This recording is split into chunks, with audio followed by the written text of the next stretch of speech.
My story involves myself and 3 of my really good friends throughout my whole childhood whom I am good friends with to this day.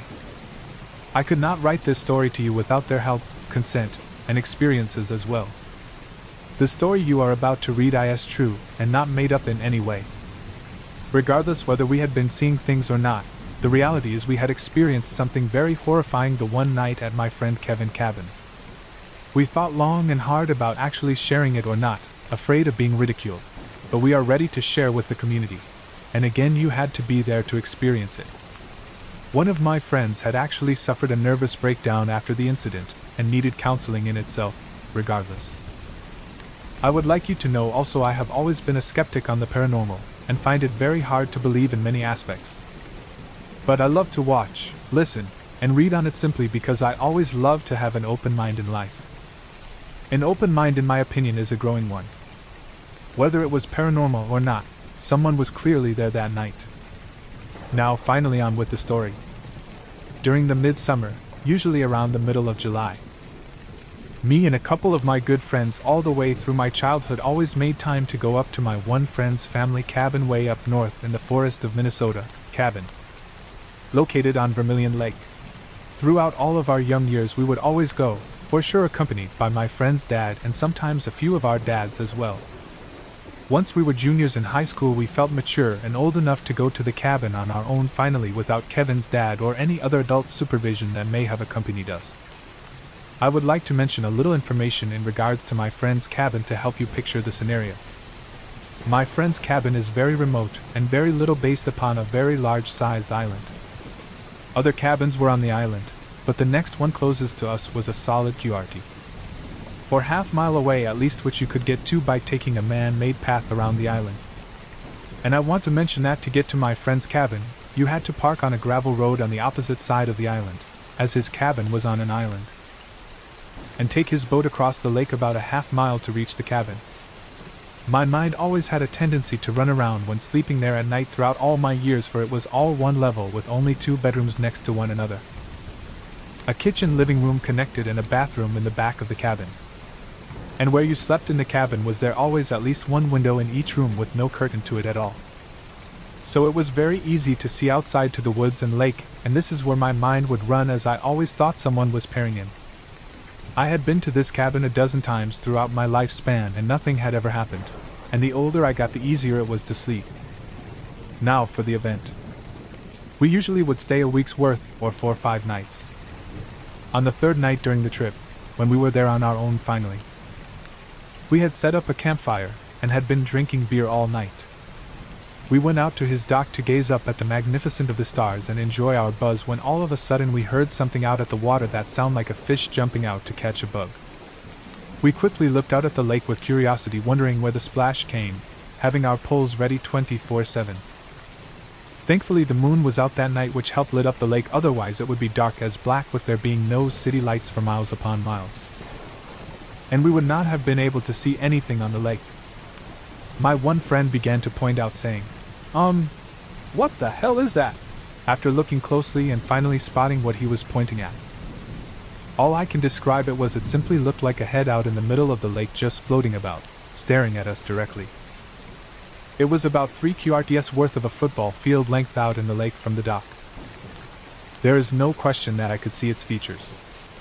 It had long black hair and very palish skin like a face, but couldn't make out the eyes, mouth, nose, or chin, as if it was just a blob of pale skin with long black hair over it. I'll never forget the feeling that came over me. The hairs on my legs, neck, arm all stood up and I was paralyzed on the inside, ready to leave that moment.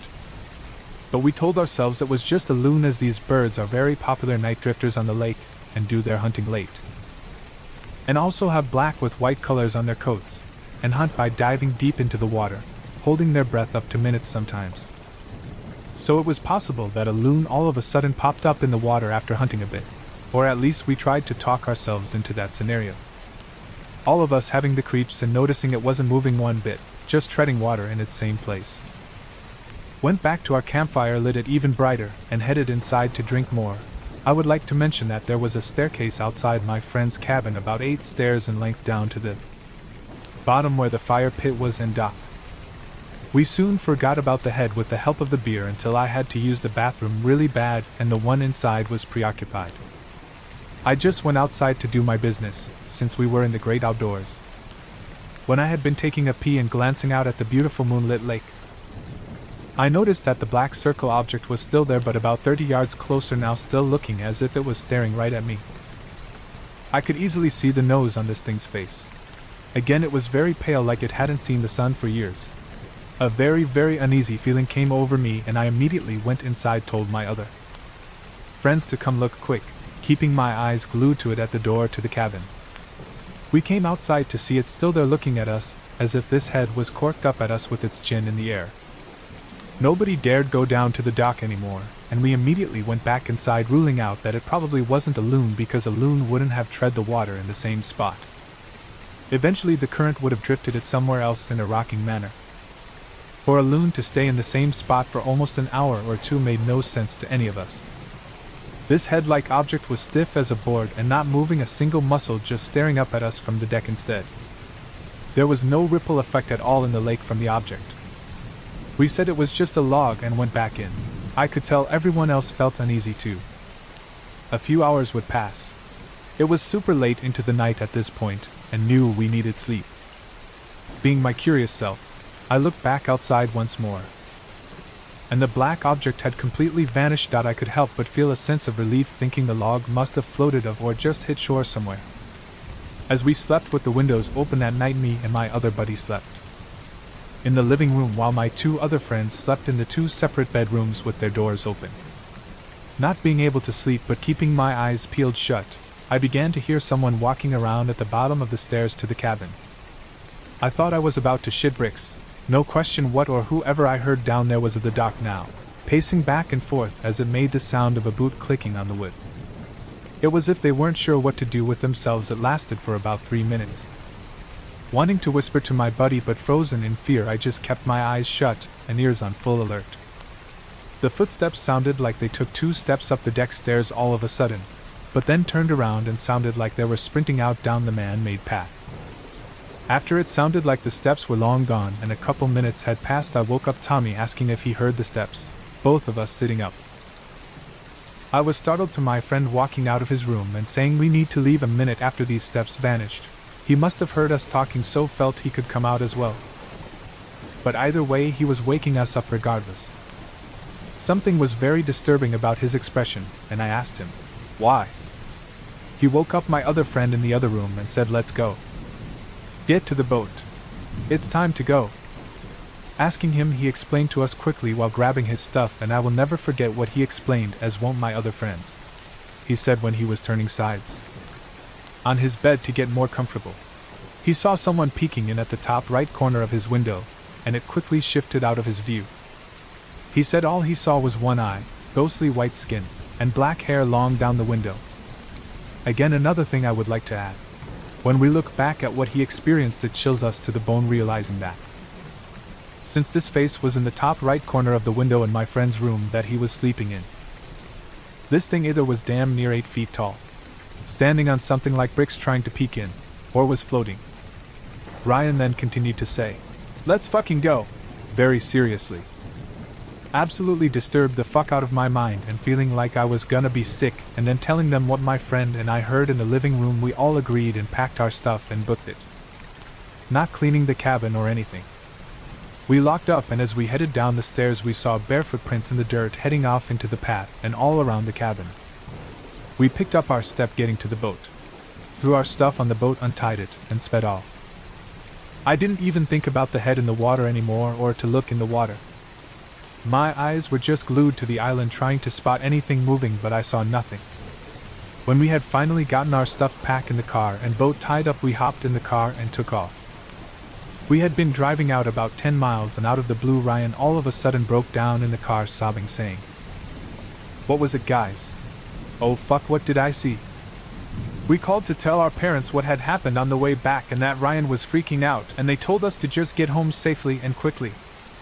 It was late, about 4 or 5 in the morning, but no one slept, and it was a very quiet ride home. My friend's dad went up that following weekend and said he experienced nothing while there. but did mention bare footprints were still lingering about, which he thought odd because someone was walking around his property, which bugged him badly. Whatever my one friend saw in the window really hit him hard. After his breakdown, he had trouble sleeping multiple nights and ended having to seek some help for a couple weeks and hop on some sleeping medicine. As time went on, he ended being fine, but insta comfortable sleeping next to a window without a curtain. I to this day cannot explain what happened and why it seemed to happen to us, and cannot explain what I saw in the lake and what Ryan specifically saw. Nothing has ever happened at that cabin since that night, so we're told from my friend's dad who owns it. I personally have never decided to go back to the cabin, which really makes me sad because I had great childhood memories there. Tommy and Kevin both have gone back and been fine, but Ryan refuses to go back and I'm with him. A lot of people have cabins on this island, so it could have been a prank in the makings that had been busted when Ryan saw the person at the window, or the person possibly wanting to do something. Worst, I will never be able to explain what was floating in the lake. But the fact that this incident, along with bare feet and someone looking in at Ryan at night, all happened in the same night seems like more than a coincidence.